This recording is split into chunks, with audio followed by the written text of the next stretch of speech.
Chair, I do intend to withdraw this amendment, but I'd like to just say why I offered it and why I think this debate is so important.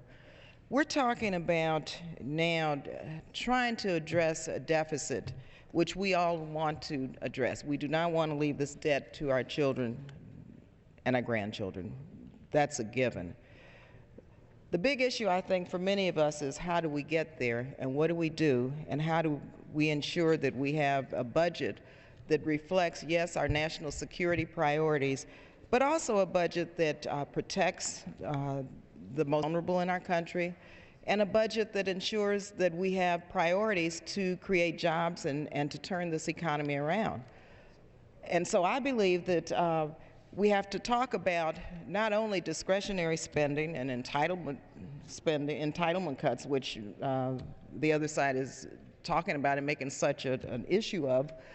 We have not really talked about the Pentagon budget.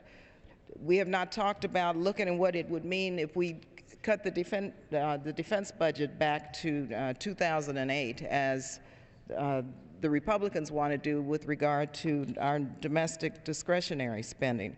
And so what this amendment basically does is just say that if we're going to do this, we need to engage in a debate that is honest, and we need to put everything on the table, and that includes the Pentagon. And in fact, we need to begin to look at how we cut back to 2008 levels.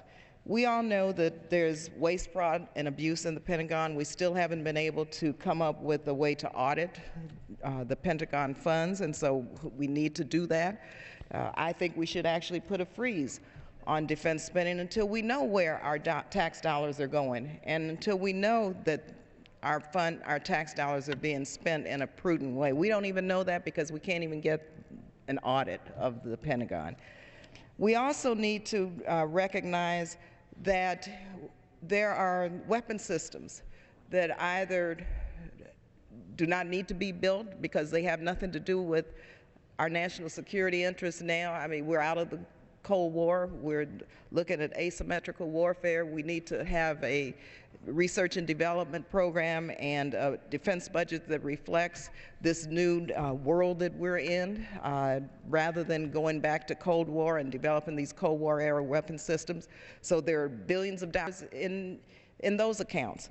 And so it's just prudent, I think, upon us to really begin to look at why, if we're going to start cutting food stamps and community development block grants and housing, and if we start cutting workforce training and Head Start and health care and all of the areas which the majority of the American people rely on as taxpayers, then we need to really look at where a huge portion of our budget falls, and that's within the Pentagon's budget. Also, we again want to talk about reducing the deficit, cutting the deficit. There's no way we'll even touch this unless we begin to look at the defense budget and the Pentagon's budget. And so basically, once again, this amendment, what it does, it forces us to pause. It forces us to look at what type of savings there would be if we go back to 2008, as we want to do with domestic discretionary spending.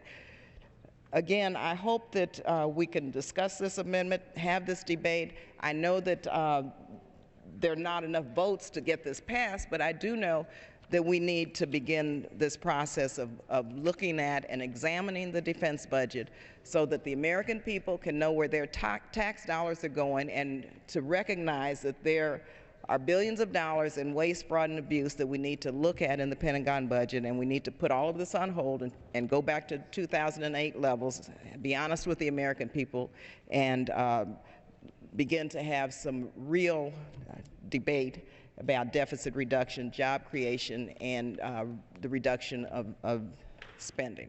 So with that, I will withdraw my amendment, and thank you for the time, and let's hope that we can have a debate on the Pentagon budget at some point, a real debate. The gentlelady from California begs leave to withdraw her amendment without objection.